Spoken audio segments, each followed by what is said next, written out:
Hello, this is the 14th video for this linear algebra series that I'm doing as review. So the topic for today is in 6C of Axler's linear algebra book. I'm using third edition. So we have the topics orthogonal complement,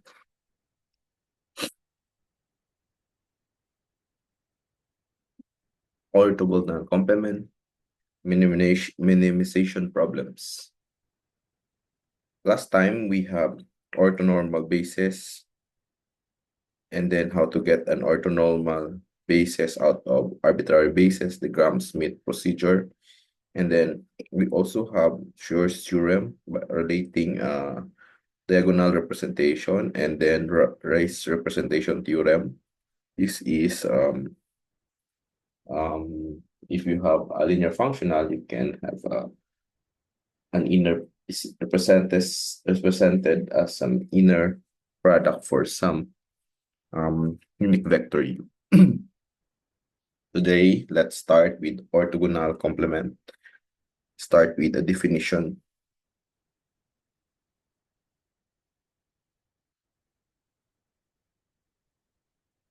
So an orthogonal complement is a subset. You require a subset U. So let us consider a subset U of a vector space V. This is subset. And then the orthogonal complement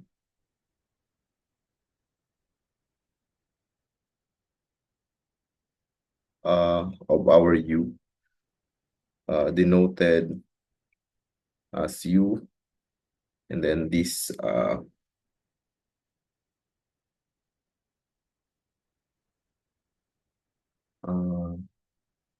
what do you call this?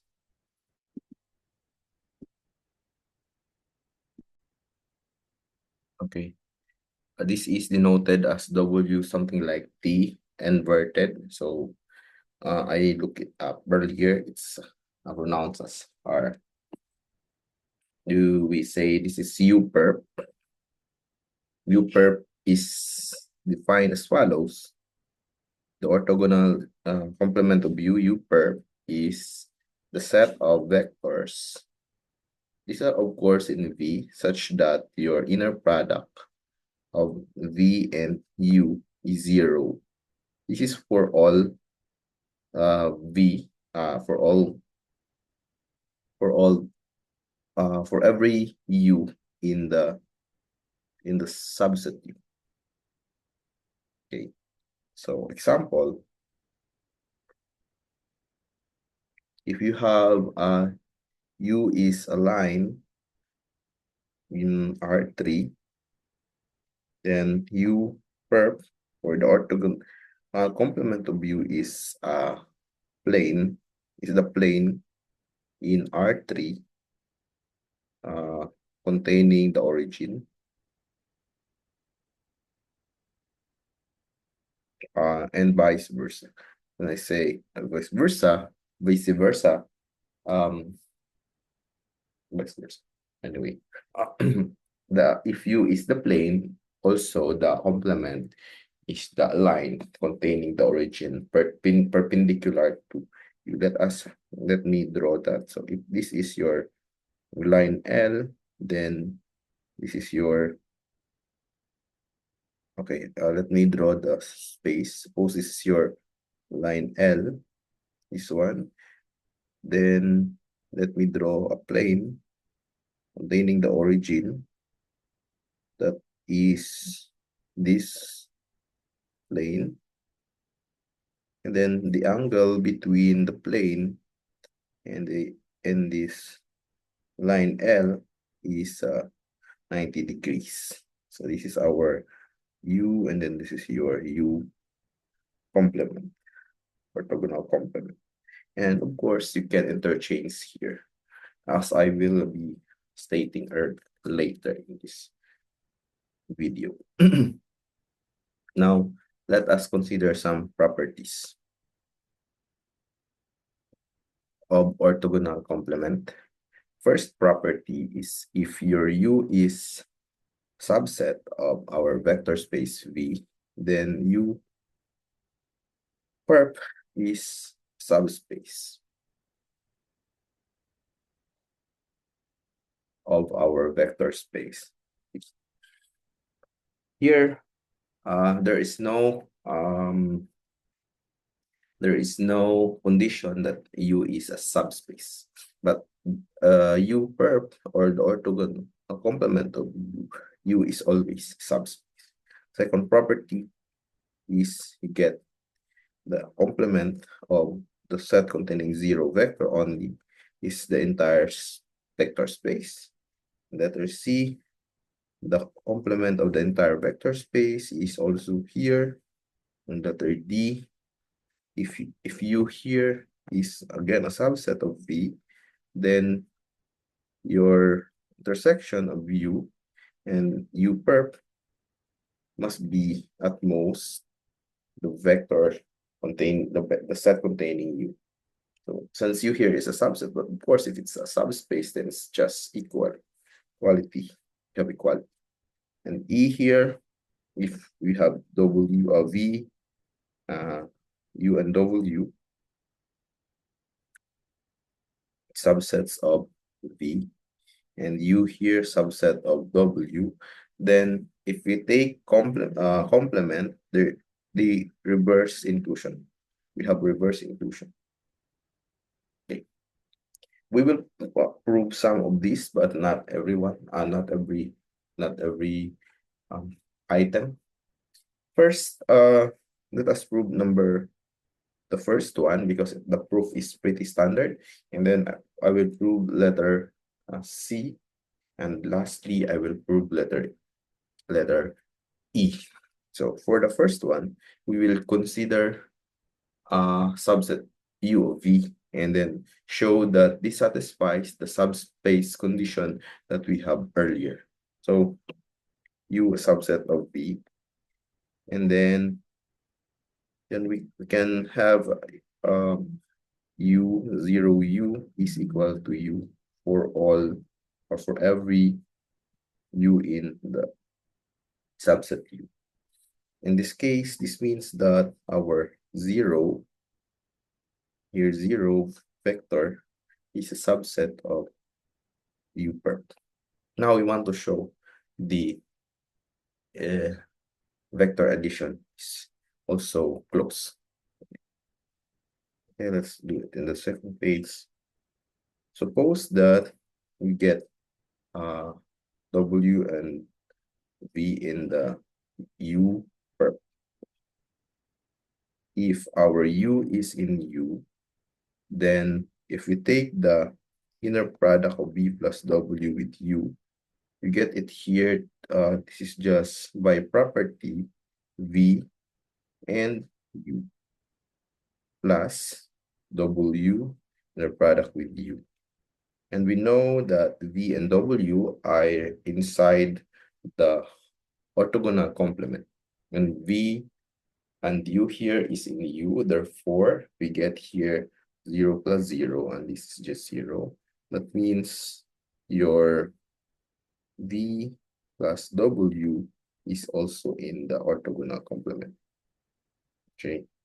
And lastly, we will show that this is also close under scalar multiplication.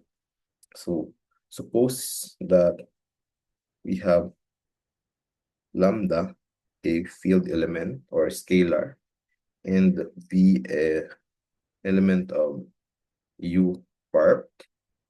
If your U here is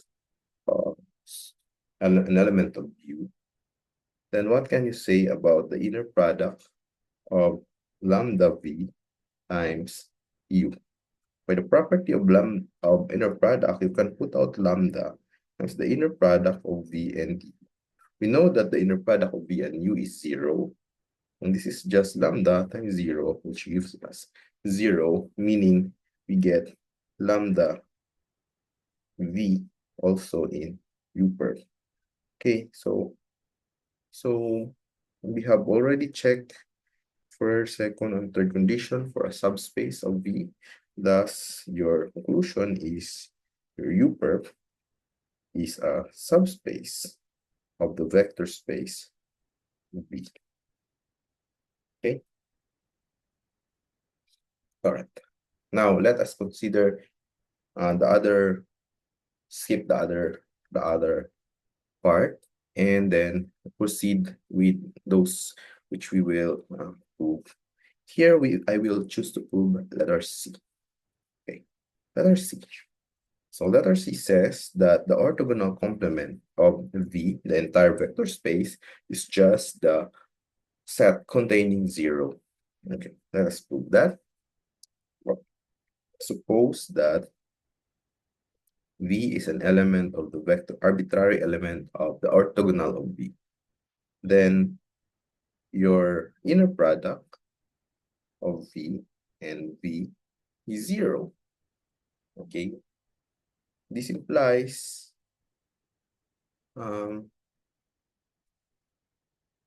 that V must be not U, V must be 0. Thus, your your complement must only contain your 0, the vector space with only 0 inside. Let us prove E.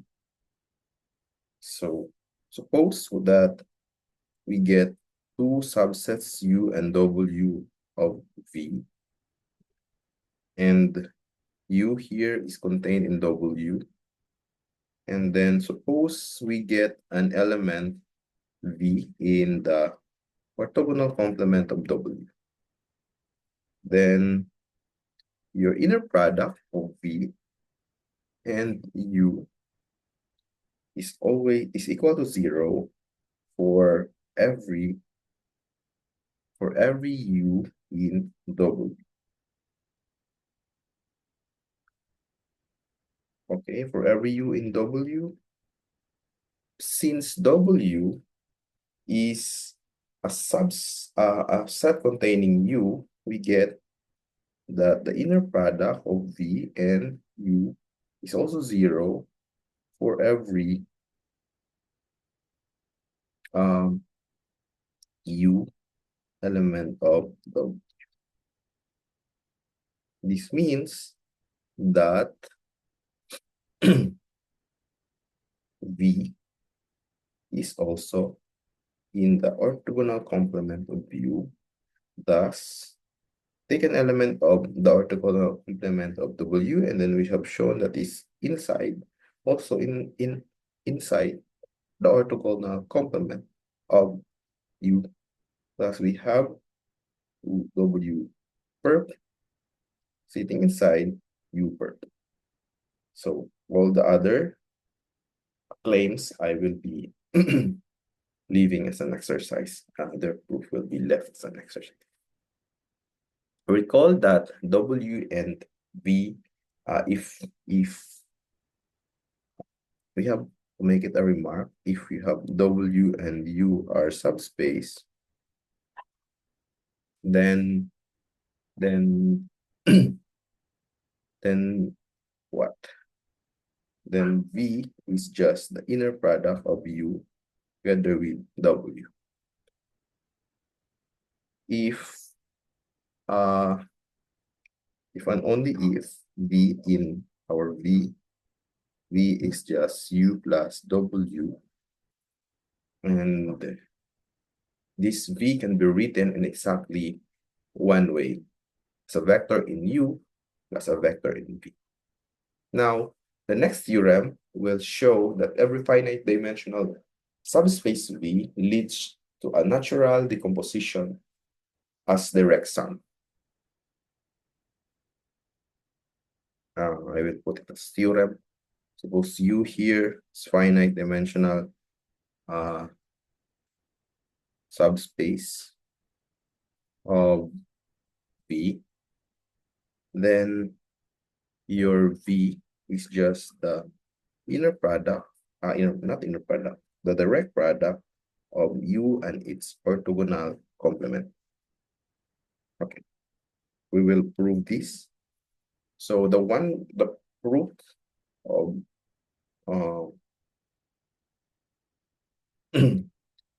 we will prove this first. We have to show that your V is sum, and then later we will show that this is a direct sum. Okay. Let V be an element of V, and then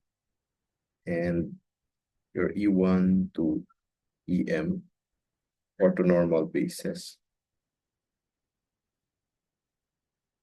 of our vectors subspace. Then if we can express V as V E1 up to V EM plus, here we have a trick. This is V minus V1 E1 minus up to V EM. So we can write this here up to here and here up to here as our U, and this is our W. Okay. So U and W here U is in the subset U, because E1 to EM is an orthonormal list. Okay. Because your E1 is in EM is orthonormal,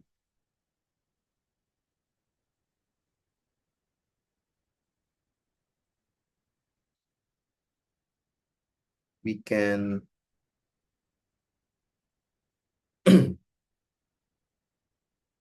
can have the following relation. We have W EJ is equal to V EJ minus V EJ. So here we just have inner product of V here with E sub J, and then both sides. Okay, if you do the inner product of this with E sub J, here what remains is the component 1 times the inner product of E sub J and V, and then the other one we have also inner product of E sub J and V. So because they are equal, then we get 0. Thus, what can you say about W? W is orthogonal. Orthogonal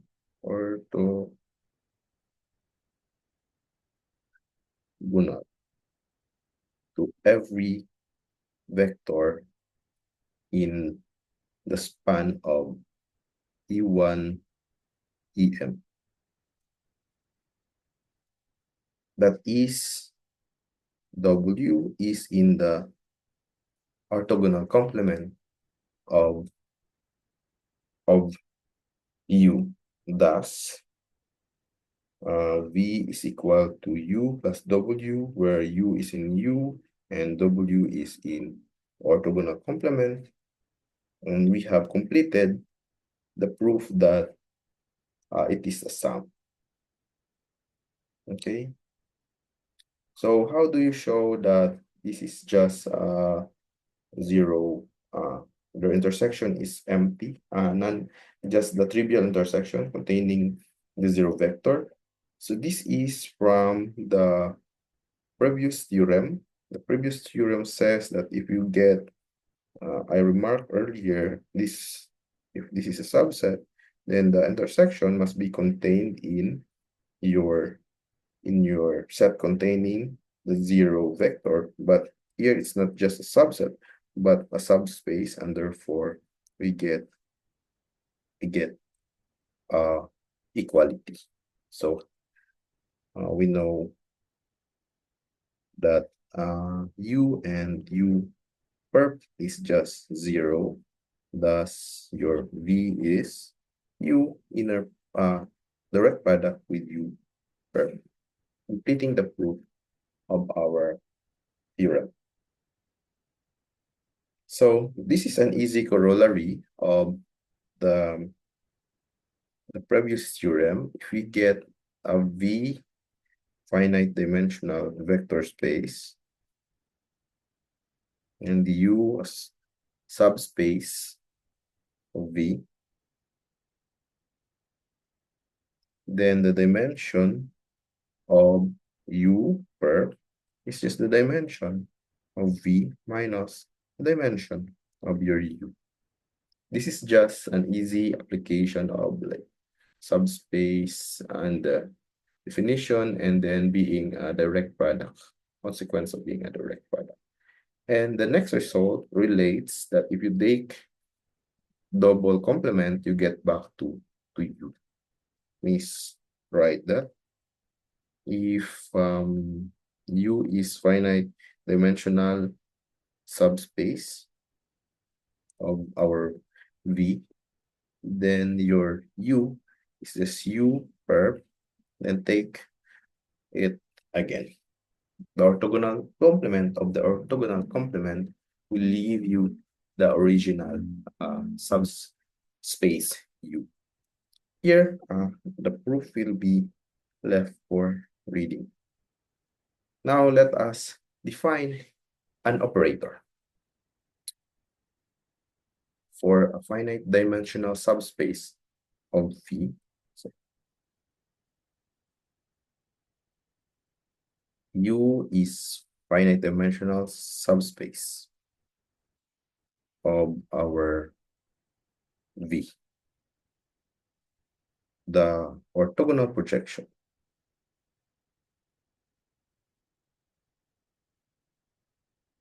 this is our term of V onto U is the operator.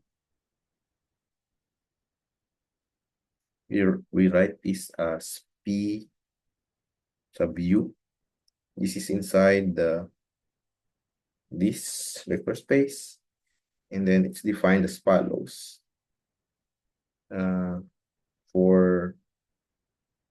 For every V in the vector space, write V is equal to U plus W, U in U and W in U perp. Then your orthogonal projection to the vector subspace U of our vector V in V is just take E to be U. We just remove the second component, which is in the orthogonal complement of. So, okay.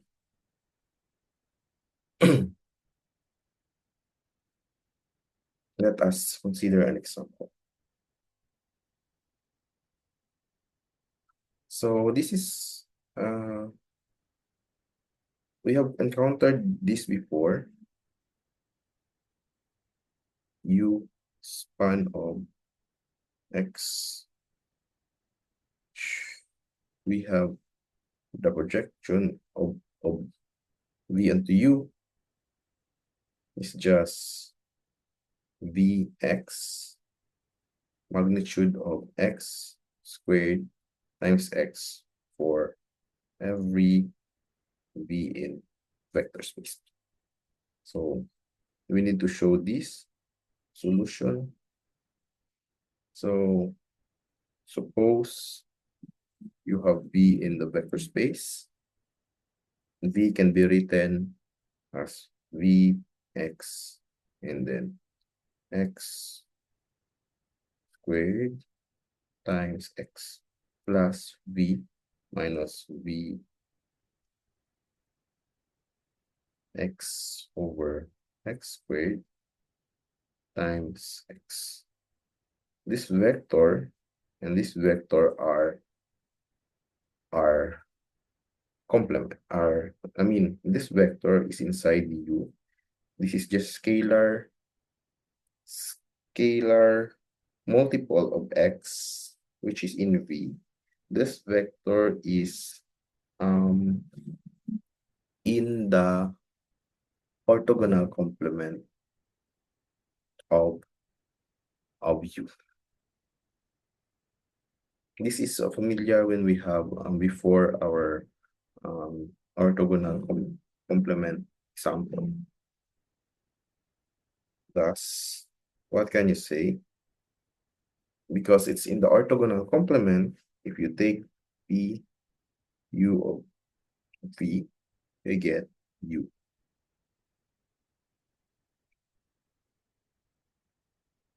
U in something in U. So this is in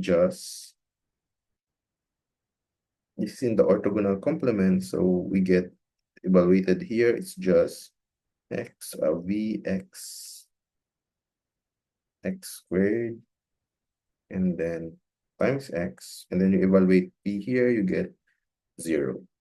So this is as desired.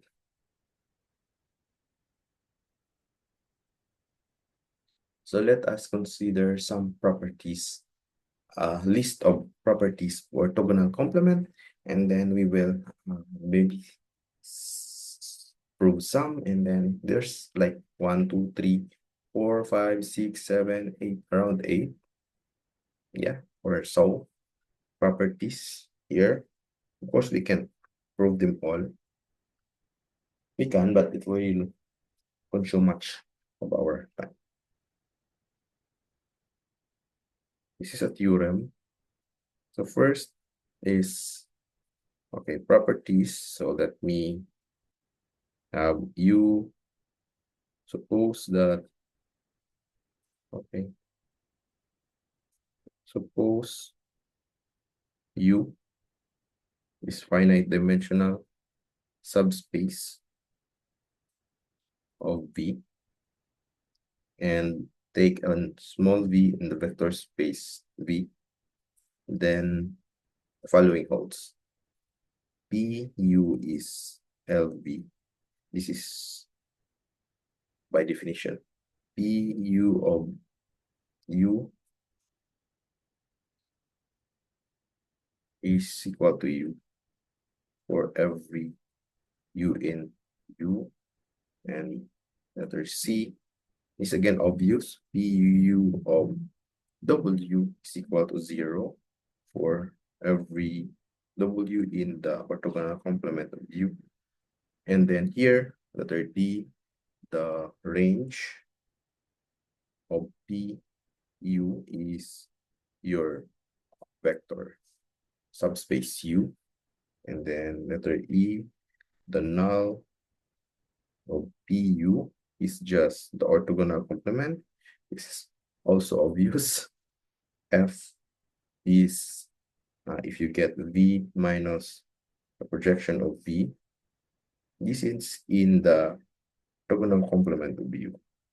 And then G, if you get P of U and then operate it twice, you get the same operator, P sub U, or P onto U. And letter H, maybe I'll write them here, everything. I here, okay. H is the PU of our vector B, is at most the degree of, or the norm of V, I mean. And lastly, for orthonormal bases,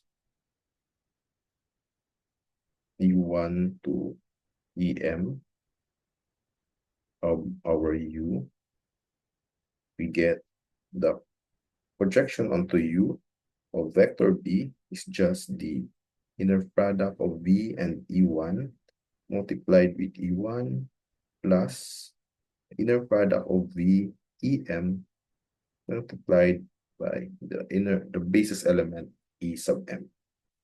These are very, very obvious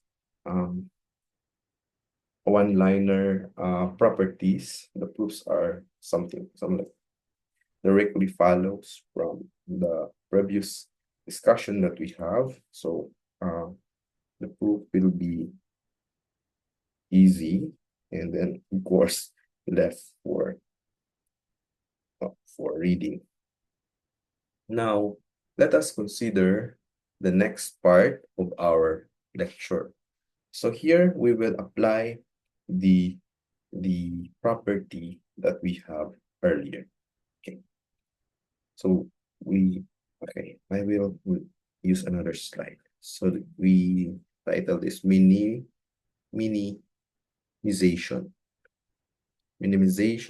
problems.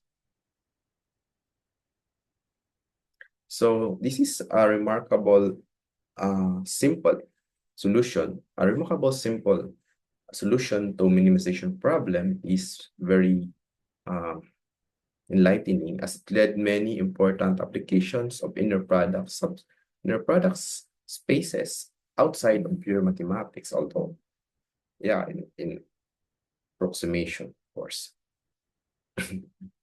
Okay, so given a subspace U of V, okay, this is our V, this is our subspace U, and then we will find a point in U, get an arbitrary point in V here. What point in U will be nearest to V? So in this picture, it's something like this. And then you know that if you get a tangent line to U here, tangent line, then this line segment here from our small u in U and then small v in V is orthogonal to each other. Okay, so to make this is what's the scenario. You get a subspace U of V and an arbitrary vector in V.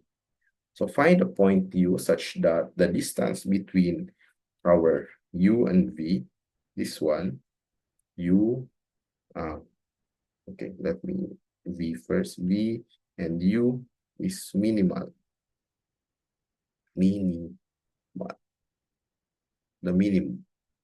minimal as possible.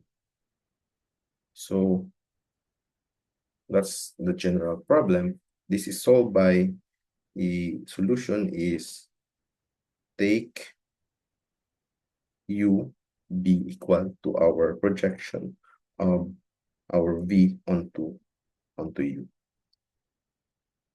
orthogonal projection. In fact, this is our result. Let us state this as a theorem.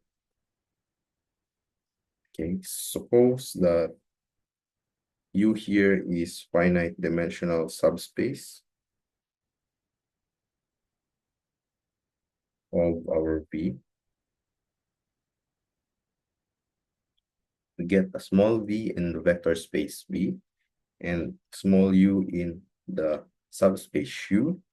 Then what? The distance or the norm between U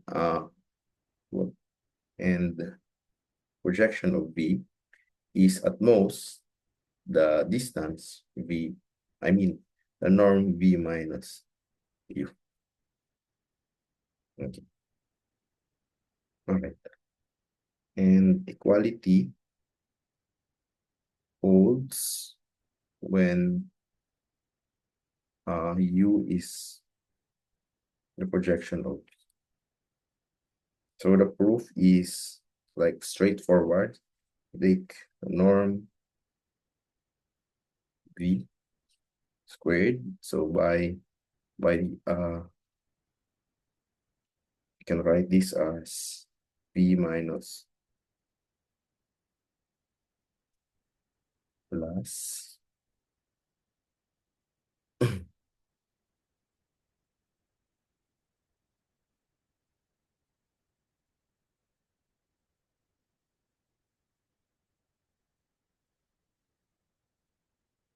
so here this is greater than or equal to, because since your norm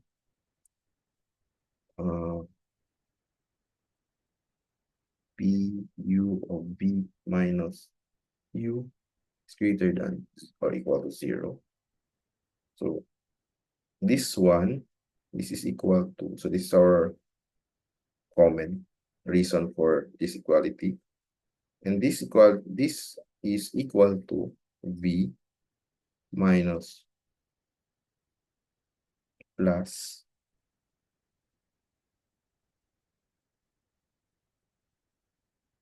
squared. So the second line comes from Pythagorean theorem. So here, Pythagorean theorem. And then the next line is by simplification, you get V minus U squared. Okay.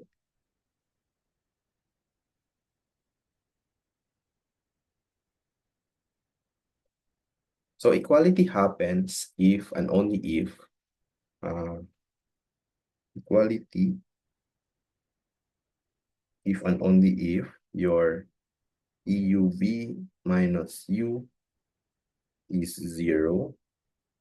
This happens if and only if your U is the projection of U to V as desired.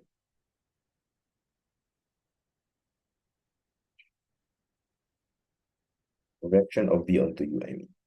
So in picture, this is already familiar from before. You get here our U, and then this is the origin, and this is just an arbitrary point in V, and then the point nearest to V is this projection of U, projection of V onto U, orthogonal projection.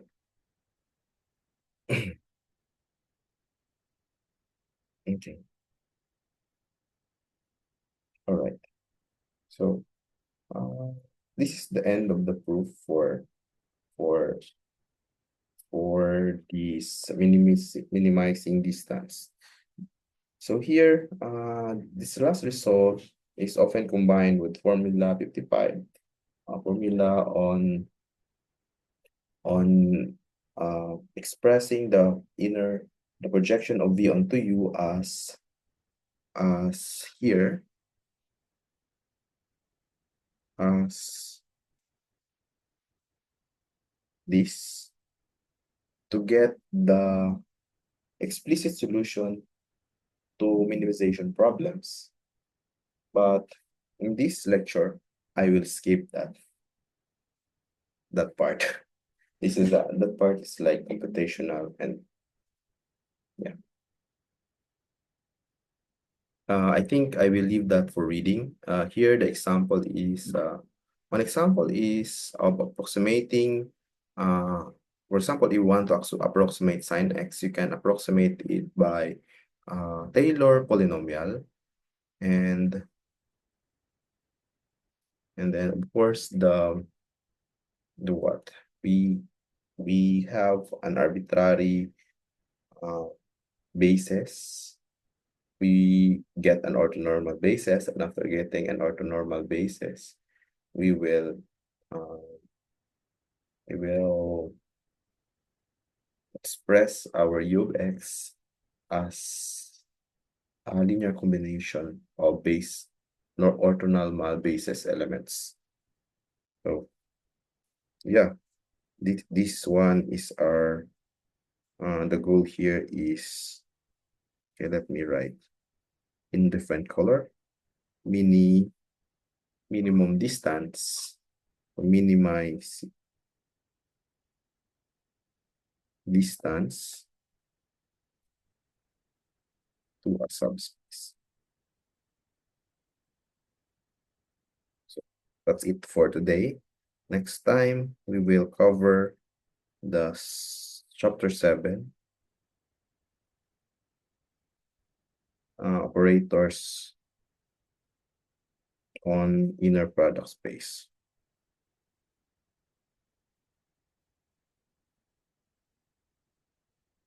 And of course, the first one will be uh, we will have self-adjoint and normal operators. This is our first video. The second, we will be doing a session on spectral theorem. This is a fancy name. That's just relating what? An operator which is with properties, for example, in complex setting, normal operator, and a diagonal matrix with respect to an orthonormal basis. And of course, the orthonormal basis is just the eigenvectors. Okay, we will discuss more on this next time. So I'll end the recording here.